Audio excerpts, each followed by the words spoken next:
प्रधानमंत्री नरेंद्र मोदी ने नई दिल्ली में भारतीय कैथोलिक बिशप सम्मेलन में क्रिसमस समारोह में भाग लिया। यह पहला मौका है जब किसी प्रधानमंत्री ने कैथोलिक चर्च के मुख्यालय में आयोजित इस तरह के कार्यक्रम में शिरकत की है। प्रधानमंत्री ने चर्च के प्रमुख नेताओं से संवाद करते हुए देश और दुनिया के ईसाई समुदाय को क्रिसमस की शुभकामना दी। उन्होंने सीबीसीआई की 80वीं वर्षगांठ पर बधाई देते हुए कहा कि इस कार्यक्रम में शामिल होना उनके लिए गर्व का क्षण है। दुनिया भर में उपस्थित ईसाई समुदाय को क्रिसमस की बहुत बहुत शुभकामनाएं। Merry Christmas. अभी 3-4 दिन पहले मैं अपने साथी भारत सरकार में मंत्री जॉर्ज कुरियन जी के यहाँ क्रिसमस सेलिब्रेशन में गया था। अब आज आपके बीच उपस्थित होने का आनंद मिल रहा है। Catholic bishop conference of India CBCI का ये आयोजन क्रिसमस की खुशियों में आप सबके साथ जुड़ने का ये अवसर, ये दिन हम सबके लिए यादगार रहने वाला है। ये अवसर इसलिए भी खास है क्योंकि इसी वर्ष सीबीसीआई की स्थापना के 80 वर्ष पूरे हो रहे हैं। मैं इस अवसर पर सीबीसीआई और उससे जुड़े सभी लोगों को बहुत बहुत बधाई देता हूँ। साथियों, पिछली बार आप सभी के साथ मुझे प्रधानमंत्री निवास पर क्रिसमस मनाने का अवसर मिला था। अब आज हम सभी सीबीसीआई के परिसर में इकट्ठा हुए हैं। मैं पहले भी ईस्टर के दौरान यहाँ सेक्रेड हार्ट कैथेड्रल चर्च आ चुका हूँ। ये मेरा सौभाग्य है कि मुझे आप सबसे इतना अपनापन मिला है। इतना ही स्नेह मुझे हिज होलीनेस पोप फ्रांसिस से भी मिलता है। इसी साल इटली में G7 समिट के दौरान मुझे हिज होलीनेस पोप फ्रांसिस से मिलने का अवसर मिला था।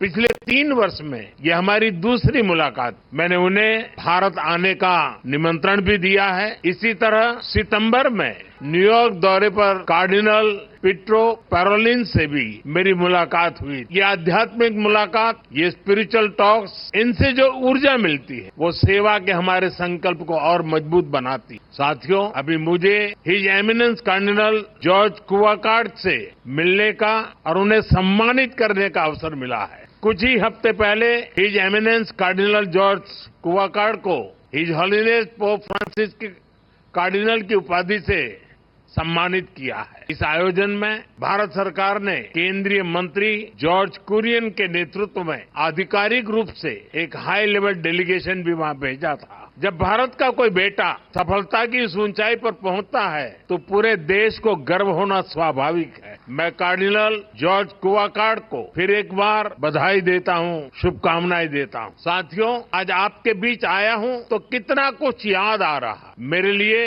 वो बहुत संतोष के क्षण थे जब हम 1 दशक पहले फादर एलेक्स प्रेम कुमार को युद्धग्रस्त अफगानिस्तान से सुरक्षित बचाकर वापस लाए थे। वो 8 महीने तक वहां बड़ी विपत्ति में फंसे हुए थे, बंधक बने हुए थे। हमारी सरकार ने उन्हें वहां से निकालने के लिए हर संभव प्रयास। अफगानिस्तान के उन हालातों में ये कितना मुश्किल रहा होगा आप अंदाजा लगा सकते हैं, लेकिन हमें इसमें सफलता मिली। उस समय मैंने उनसे और उनके परिवार के सदस्यों से बात भी की। उनकी बातचीत को, उनकी उस खुशी को मैं कभी भूल नहीं सकता। इसी तरह हमारे फादर टॉम यमन में बंधक बना दिए गए। हमारी सरकार ने वहां भी पूरी ताकत लगाई और हम उन्हें वापस घर लेकर आए। मैंने उन्हें भी अपने घर पर आमंत्रित किया था। जब गल्फ देशों में हमारी नर्स बहनें संकट से घिर गई थी तो भी पूरा देश उनकी चिंता कर रहा था। उन्हें भी घर वापस लाने का हमारा अथक प्रयास रंग लाया। हमारे लिए ये प्रयास केवल डिप्लोमेटिक मिशंस नहीं थे, ये हमारे लिए एक इमोशनल कमिटमेंट था। ये अपने परिवार के किसी सदस्य को बचाकर लाने का मिशन था। भारत के संतान दुनिया में कहीं भी हो, किसी भी विपत्ति में हो, आज का भारत उन्हें हर संकट से बचाकर लाता है, इसे अपना कर्तव्य समझता है। साथियों, भारत अपनी विदेश नीति में भी नेशनल इंटरेस्ट के साथ साथ ह्यूमन इंटरेस्ट को प्राथमिकता देता है। कोरोना के समय पूरी दुनिया ने इसे देखा भी और महसूस भी किया।